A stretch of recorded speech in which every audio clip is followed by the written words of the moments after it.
Hello everybody, my name is Emily. Welcome to my homestead and week 9, the final week of the Three Rivers Pantry Challenge. We are going to start this week out by getting one of these pasture-raised chickens covered in a spice rub and put in the crock pot. To go with that, I'm peeling up a butternut squash that we've had down in the pantry for quite some time. I believe it was down there a little bit too long as it was pretty dry when I opened it up, and it did not make the tastiest of side dishes. My kids aren't a huge fan of squash to begin with in most cases, and this side dish did not help squash's case where my kids are concerned.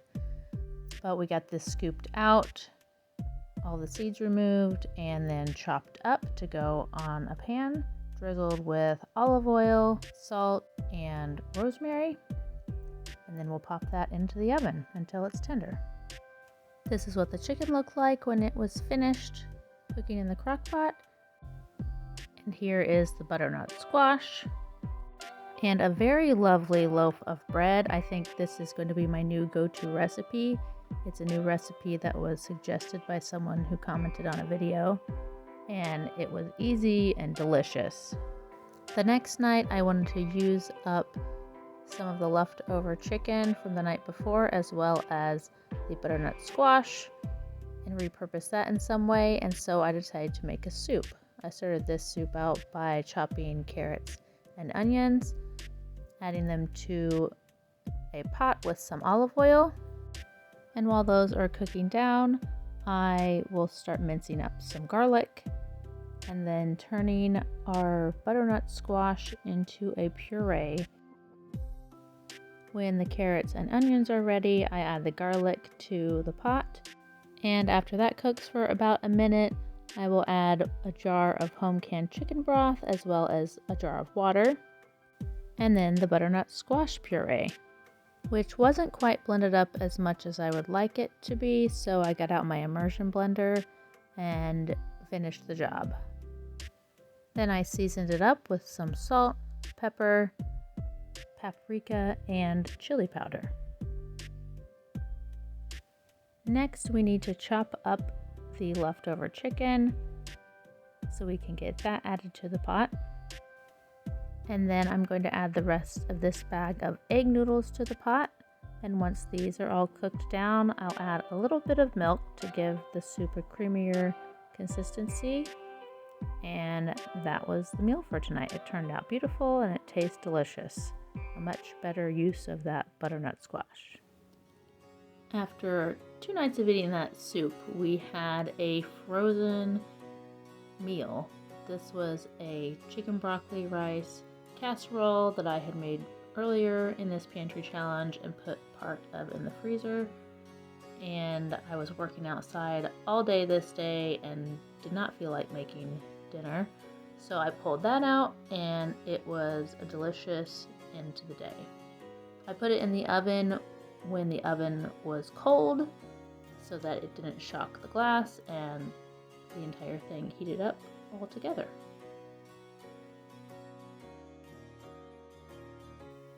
The final night of this pantry challenge, I am making chili. Now, if you've been following along with me during this pantry challenge, you have seen me make this base sauce many times. Ground beef with onions, green peppers, garlic, tomato paste, tomatoes, and then various spices to change up the flavor. I use this for sloppy joes, Spanish rice, my grandma's spaghetti. We use it for tacos sometimes, and of course chili. And to make it into chili, I'm going to add in parsley, chili powder, paprika, ground red pepper, salt, pepper, and kidney beans. I serve this meal with some shredded cheddar cheese, saltine crackers for the kids, which I can't eat because they have barley in them. So I tried them with these matzo unleavened crackers that I found on clearance, and they fit into our budget for the month. It did give a nice crunch, but it was just not the same. So that's the end of the pantry challenge.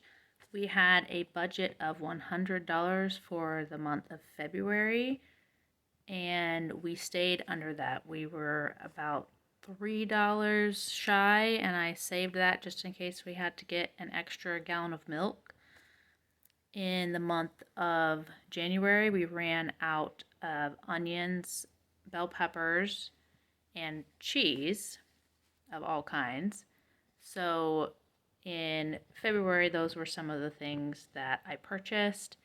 In February, we also ran out of butter. We probably would have made it till the end of the month, but my youngest child decided to make cookies one Saturday morning before I had gotten up for the day, and she used our very last stick of butter, not realizing that it was the last stick of butter.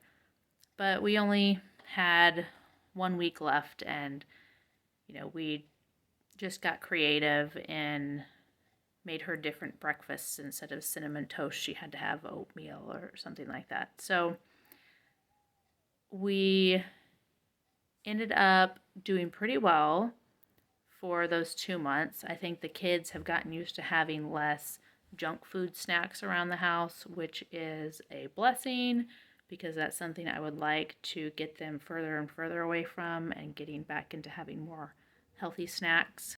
Things that made this challenge easier were that I already had quite a bit of things in the pantry that I just naturally try to keep things stocked up. I think I've learned this from my mother, who learned it from her mother, who lived through the Great Depression. And so we've always just had so many cans of each kind of thing that we use often, stocked up, that we know we're going to go through before it goes bad, and just rotate through that. I did come close to running out of flour. I have about 2 or 3 refills on my upstairs container left, and with making all the bread that I've been making lately, I'm going to need to get more bulk flour. Also, my husband is still in Indiana. You may have noticed that a lot of the meals only had 4 portions, like 4 hamburgers, and we would definitely go through a lot more food if he was here. He is still at his previous job, and he will be moving up here with us as soon as he secures employment here in Michigan so that we can all be together, and we are eagerly awaiting his arrival. We do visit, of course. That was one of the trips we made over President's Day weekend, was to visit him because the kids had a long weekend. So that's made it easier food-wise, but, more difficult in the rest of our lives.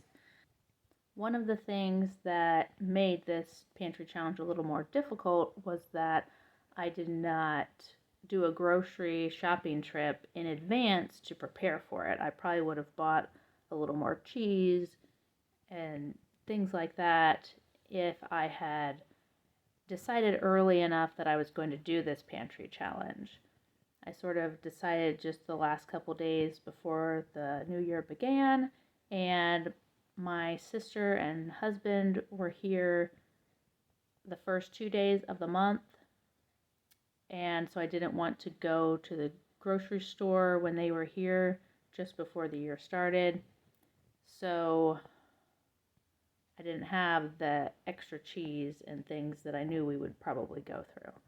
And I know a lot of people seem to do a stock up right before the pantry challenge, but if you really needed to fall back on your pantry and work hard to not buy groceries, you wouldn't have that last grocery trip before, job loss, or you got snowed in or something like that. So it was probably more of an accurate pantry challenge. The kids did pretty well, and I'm very proud of them. And I learned how to make some bread. I finally found a really great recipe thanks to one of you viewers who suggested a recipe from someone else's YouTube channel, and it slices really well. That is super exciting. I've also made a cinnamon roll version of that bread since the end of the pantry challenge. Some things I do know that I want to try to keep stocked better are onions and peppers. I found some green peppers on sale since the end of the pantry challenge, and I plan to chop those up and stick them in the freezer. I'm also growing lots of peppers this year in the garden in hopes to have as many as I can to make it through to the next gardening season so we don't have to buy peppers. And I plan to chop up one package of onions and get those in the freezer for when I run out of onions that I've bought from the store. I do plan to try to grow onions in my garden this year, but it's not something that I've been super successful with in the past, so I'm not going to bank on that just yet.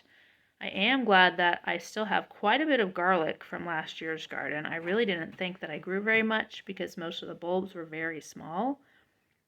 But so far, I've been able to just use the garlic that I've grown in the garden, and I still have quite a bit left. Other than that, I think that just about sums up my thoughts on the pantry challenge. So thank you for everyone who has liked and subscribed to my videos and who's followed along with us on this pantry challenge. I'm excited to share more videos about our homesteading life with you throughout this year, and I plan to do next year's pantry challenge. We'll see if I'll make videos about that, but I can't wait to see you in the next video. Bye!